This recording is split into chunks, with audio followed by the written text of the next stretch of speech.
On this episode of The Hinckley Report, leaders scramble to keep critical services running as the government shutdown continues.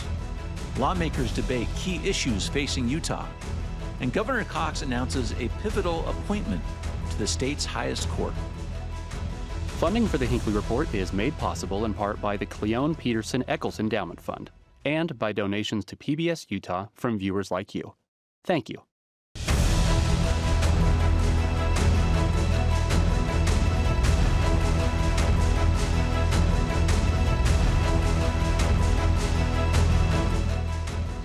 Hello and welcome to the Hinckley Report. I'm Jason Perry, director of the Hinckley Institute of Politics. Covering the week, we have Frank Pignanelli, partner at Foxley and Pignanelli, and columnist with the Deseret News. Damon Cann, a political science professor at Utah State University. And Heidi Hatch, anchor with KUTV2 News. Thank you for being with us. This has been quite a week in politics. Federal side, the state side, and there's some very interesting nuances we're going to get into on the program today.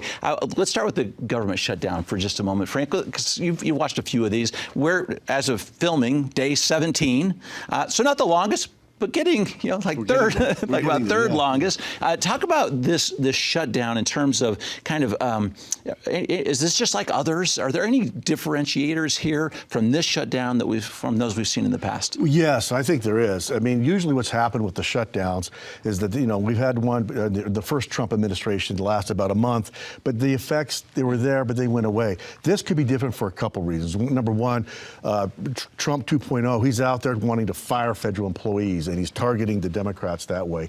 Secondly, they seem to be more dug in on ideological positions, and so that makes it different also. The other thing, this is like an arm wrestling match where whoever can inflict the most pain is going to win, and the rest of the audience just doesn't care. They just want it over with. What's really fascinating about this too is that the Republicans blame the Democrats, and Democrats blame the Republicans in the polling. The independents blame both of them, and over a third of the Americans that are polled, they blame them both. But what's also interesting to me is that in the polling, it shows that over half of the Democrats are wondering if this is even worth it. And that was a week and a half ago. So as the pain increases, whether because you can't get your plane ride or you can't go to your state park, is it going to be the Democrats that concede, or is it going to be the Republicans because of other issues? But the polling dynamics are different than they have been in prior shutdowns. Mm-hmm. Dan, break this down for us just a little bit, particularly through the historical lens. It's great having a political science professor on this because the polling does kind of give equal blame all the way around. So if that's the case, if Frank is saying is right, is who can inflict the most pain? I mean, who wins this one? Well, there's the old saying that when elephants fight, only the grass gets trampled. And so in this instance, the metaphor, of course, elephants are not the Republicans, they're the two political parties fighting. But there are some indications. Of course, Republicans in the electorate blame Democrats more than they blame Republicans. Democrats in the electorate blame Republicans more than they blame Democrats. And at the end of the day, though, one thing that I think is interesting about this, that if I were an elected official of either party, I'd be paying attention to. If you add the people who say the Democrats are responsible to the people who say Democrats and Republicans are equally responsible, you get about 2/3 of people. If you have the people who say Republicans are primarily responsible and the people who say both are equally responsible, you get about 60% of people. So no matter what party you are in out there right now, if you're an elected official, 2/3 of America thinks you have substantial blame for what's going on in politics, and I think that they should pay attention to that. Heidi, you have great reporting on this, so I was really kind of curious. I mean, are the people paying attention to this? And at what point does it hurt enough to the right? Yeah, I think a lot of people, when you talk to them, they say Congress has one job, they should do it, lock them up inside, don't give them food and snacks until they come out with a decision. But here at home in Utah, we take away some of those pressure points by allowing the parks to remain open. Right now, we're in fall break for a lot of the kids in school, college, and also local schools. So families, if they're trying to get to the parks and all of a sudden they can't get in, they're going to complain. People are going to get mad. It spreads on social media, ends up on the news.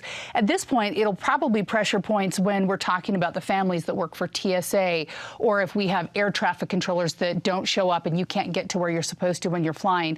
Hill Air Force Base is one of our are larger populations of federal employees. At this point, they've been taken care of, which is an interesting kind of in between of this. But I think it will get to the point where both parties have to come to the table and figure out how to get together and make a decision when it starts to look bad for them on TV. Right now, there's not enough people complaining. Heidi brings up an interesting point, because one of those pain points was, do you pay your military? They found a way, Democrats and Republicans both, on that issue. That's an interesting. For short term. Short term. They're still reallocating that. All it really needs to happen, you just need to pick up 2 or 3 more moderate Democrats in the Senate, and then the bill passes. And the pressure points are going to start happening for that. What you might see is the left-wing Democrats saying, we're never going to concede, but they'll have maybe some deal with the moderate Democrats to go over votes so the thing passes with an attempt to save face. But others, Republicans, will say the Republicans will concede. To me, I just don't see President Trump, the Republicans, it's such an ideological issue for them in terms of funding these subsidies for health insurance. Yeah, David, break that down a little bit on these tax subsidies for health care insurance, because at least it's said that is the heart of it for what the Democrats are holding on to. What is the breaking point on this? I mean, it's not completely clear what will create one side to cave on that particular issue. Yeah, it's been, I've seen reports in the media that supposedly there was an offer to have a vote in the Senate up or down on whether to continue these health care subsidies that were enacted during the Biden administration that expanded the amount of people who would qualify under the Affordable Care Act for subsidies for health insurance. And for the Democrats, that was not enough. They said they want a guarantee of passage before they would end. And so the struggle and the fight's going to continue moving on here. The question that we should maybe be thinking about in terms of who could be pressured to go one way or the other and make a change on their current status is how many people in their districts rely on these expanded subsidies, and if that will put pressure on anyone enough to get them to change votes. Yeah, and tens of thousands of people here in Utah, Republicans and Democrats alike, get those subsidies right now. They rely on them. And so I think whether you're looking at a Republican state or a Democratic state, there's going to be people from both sides who are saying, hey, my insurance rates are going up drastically. This isn't good for us. Although you have to look at the long term and say, can we continue these pandemic era subsidies? Can we afford it? And can we make it happen? The problem is it's popular to give these subsidies so families can support themselves. One thing to remember, Jason, also is that just to fund it for in 2026, it's $24 billion, which it sounds like a lot, but in terms of the whole federal budget, it's small. So this fight is over what I would say a small fraction of the budget, which means it's an ideological fight for both sides. Interesting. Heidi, you brought up an interesting point about who's getting paid and not being paid. It's interesting. Our own members of Congress talking about, wait a second, they are getting paid. And yeah. so people like our Congressman Kennedy are talking about maybe there should be some legislation that keeps them from getting paid to feel the pain just a little bit. I feel like this happens every time, though. It's a selfless thing to say, you're right, if you guys aren't getting paid, we shouldn't be able to get paid. But constitutionally, or at least since about the 80s, I think is when it changed, when they started getting paid, and it's part of, I guess, a permanent appropriations. So I guess if they want to have an act of Congress to change it, I just don't know that they're going to. I think it's just a cool thing to say. You're right, we shouldn't get paid either if you're not getting paid, but I don't know. Is that true, Frank? Is this just what you do? Yeah, you slam down your fist. You're right, we should not get paid. And nothing happens.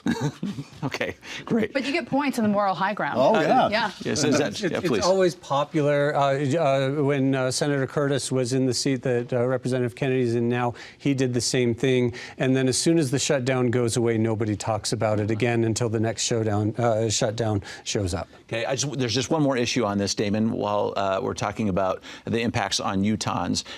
The idea that traditionally these workers are furloughed, that in this case there's some move to do some RIFs, actually eliminate the workforce, and the courts are already weighing in on this just a little bit. Give us some context on that. Yeah, and it's interesting, the Utah 1st Congressional District especially has one of the largest percentages of federal employees as residents of the district out of all 435 congressional districts in the United States. So it's an issue that affects us a lot here.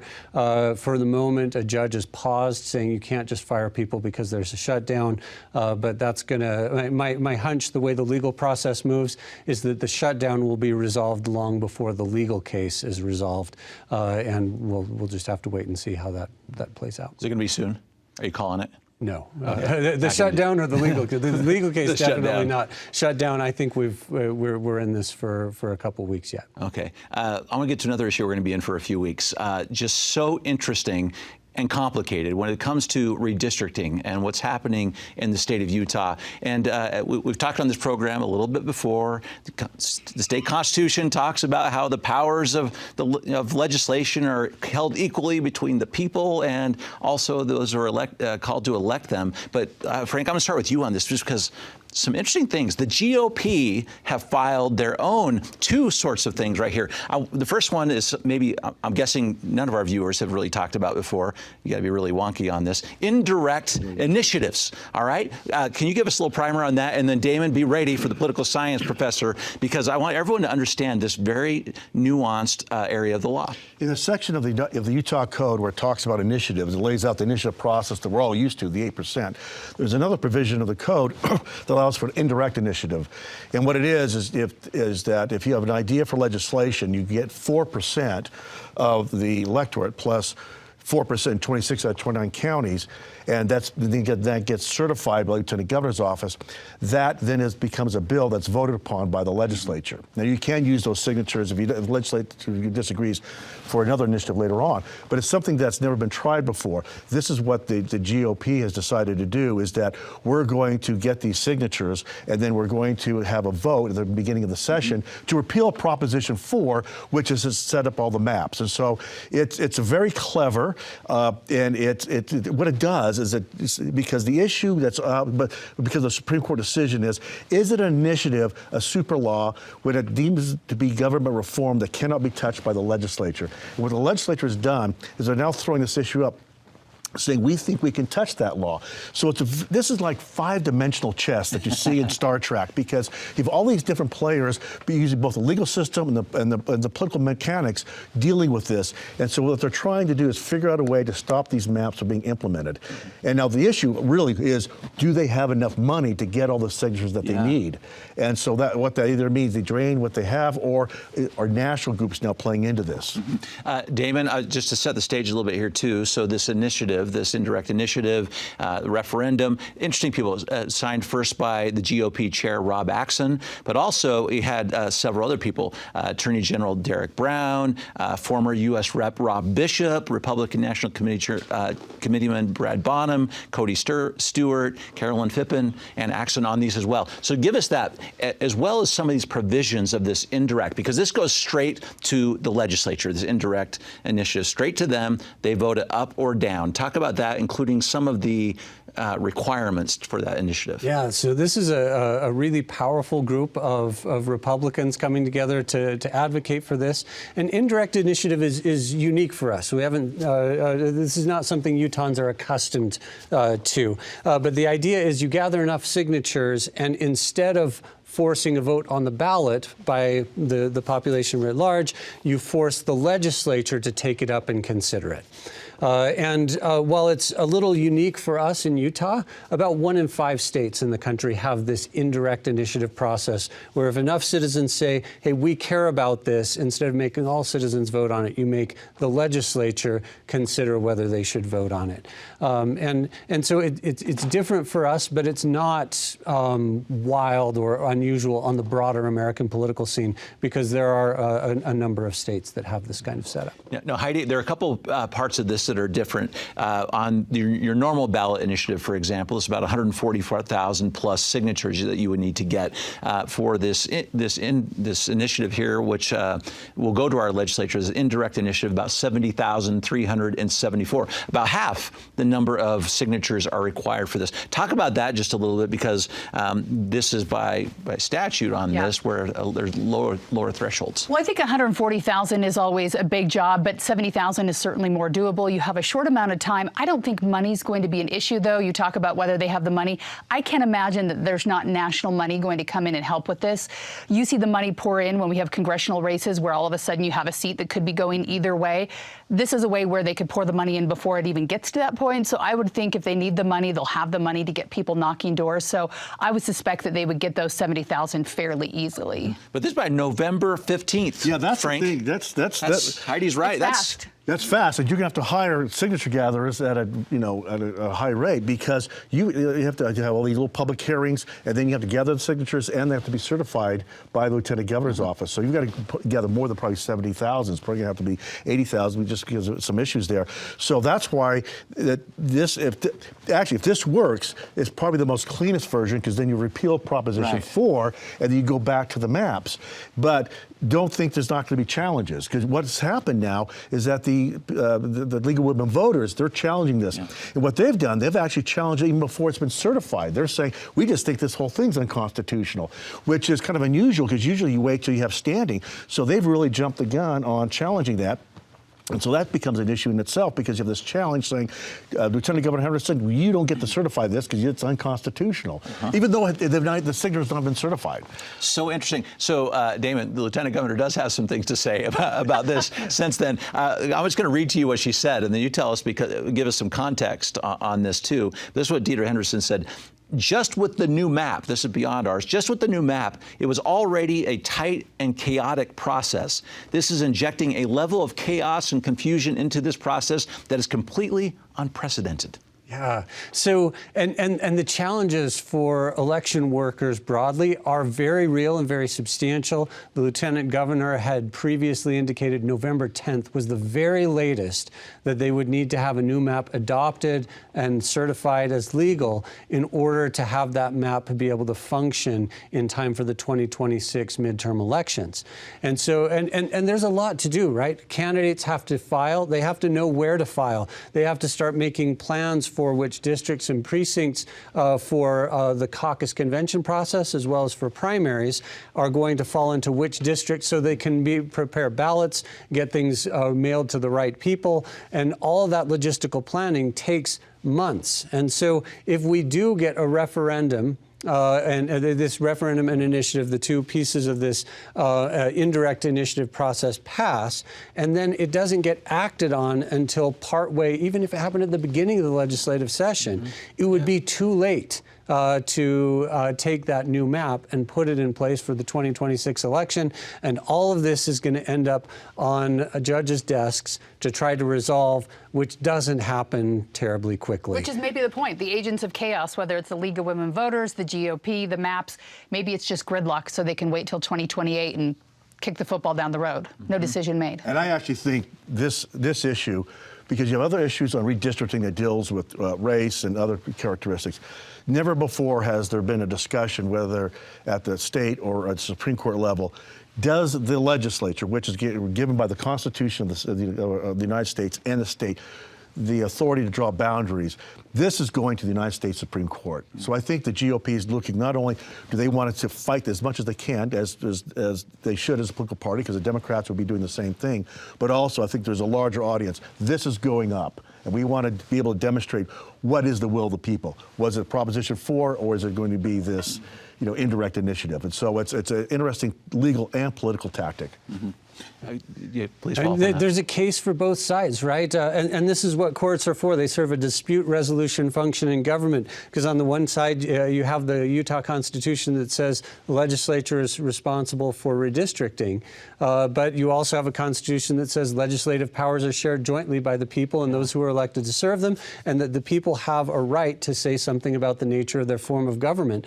Which one of those statements in the Constitution carries the day when there appears to be a conflict between them? And is there anything in the U.S. Constitution that would give the Supreme Court grounds to step in instead of ruling solely on the basis of the Utah Constitution? Fascinating set of legal questions. But in the meantime, we're all just waiting here trying to figure out how to run the government in the meantime until we can get answers on the legal questions. How do you talk about the people you're discussing these issues with? Do they see it the same way? Because it sounds like it's being framed a little bit. Yes, you have your ideas about maps, redistricting, but the heart of this is who has the power to reform the government. I think that's who has the power. Who has the power of Grayskull? Who has the ultimate whatever out there? I had a couple legislators in. I had Speaker Mike Schultz and Representative Doug Owens on my podcast broadcast yesterday. And when you're listening to them, depending on which side you're on, Representative Owens was saying, hey, the legislature, we really should be representing the people. You talk to Speaker Schultz, and he's saying we're giving too much power to the judiciary. We have seen in this case that the judge laid out some rules for the legislature and actually pulled back on part of that. So how much control should that judge have? Should they have the final say? Is it the people at home with this initiative process? And so I think that's the question right now. We know that we have these checks and balances, but ultimately one of those branches is going to have the end-all, be-all say of what happens and who should have that power. In fact, to that great point, Frank, we're going to have a change in our court.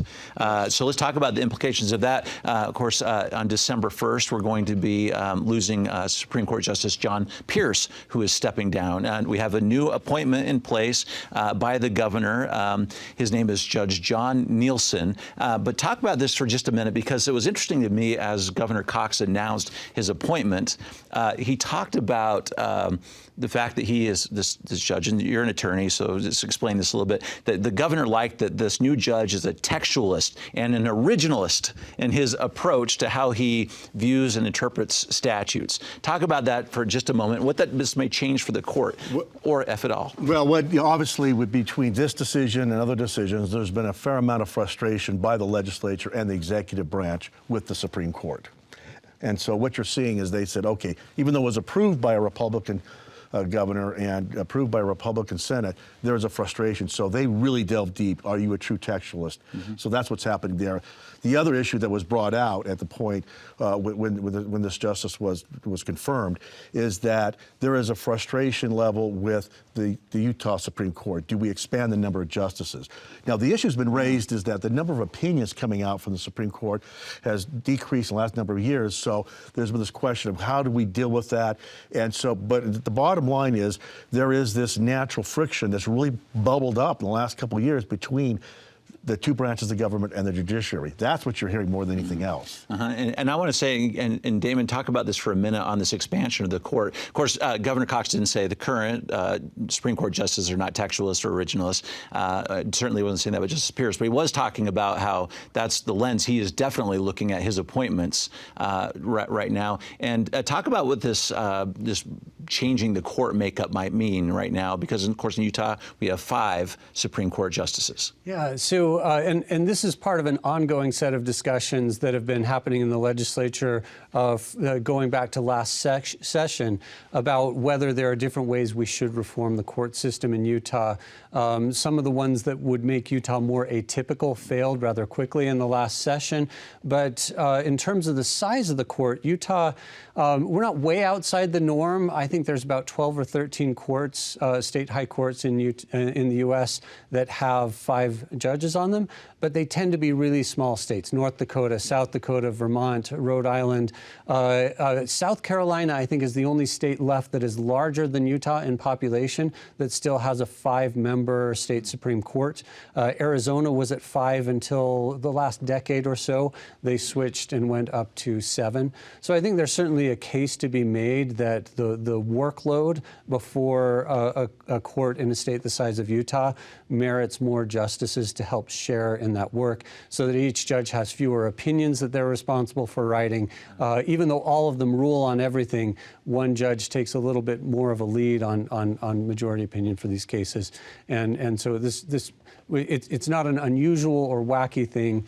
It's a discussion that the state should probably be having about whether the court system is the right size. But there's friction. It's unlikely that there is not a political component to the discussion as well, but there's a case to be made on the merits as well as the political friction.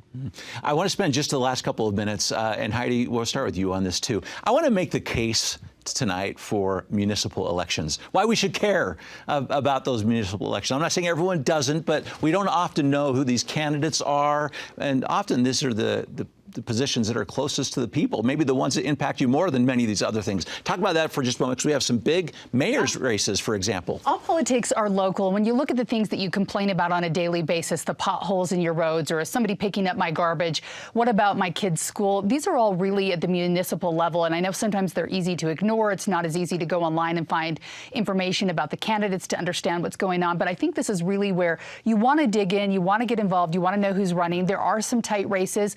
We're seeing a lot of competition in the Salt Lake City Council races, which is interesting. Some new blood in there, very competitive, and also a mayor that you would think would be an easy win in Provo with a very competitive race after 2 terms. So I think that we should pay attention to these, and if you haven't paid attention, you still have to November 4th to get educated, figure out who's running for your council races, and how does it affect you and what you're complaining about every day. That's excellent. Yeah. So Jason, when I was running for the legislature, I knocked on every door in my district. Half the questions, if not more, were all about city services. Yeah. And so you're exactly right, because that's, at the end of the day, that's what people care about, is garbage being picked up, getting my water, making sure the streets are safe. And so that's why it is actually critically important that people really do pay attention to these local races. Go ahead, take. We got about 30 seconds. Okay, yeah. As a former mayor, local elections are near and dear to my heart. Look, you shut down a local government, and it's not going to go 14 days. By the time, if you've heard stories of cities that have had garbage strikes, or you call 911 and no one responds, we just can't afford that when in an age of government shutdowns. Look, these may not be the highest profile races that you'll vote in your lifetime, but they'll probably be more consequential for your day-to-day life than anything you vote for on a federal ballot. So folks out there, I hope we'll just get out, learn the issues, learn the candidates, and vote in these elections. And it's interesting, as a local representative here, they would come find you pretty quick. Yes, they would. They know where you live, they know who you are, and they're not going to let you get away with it. A good lesson to learn from all of you, and that's another reason why we should all stay close to these elections and why they matter. Thank you so much for your insights this evening, and thank you for watching the Hinckley Report. This show is also available as a podcast. Thank you for being with us. We'll see you next week. Funding for the Hinckley Report is made possible in part by the Cleone Peterson Eccles Endowment Fund and by donations to PBS Utah from viewers like you. Thank you.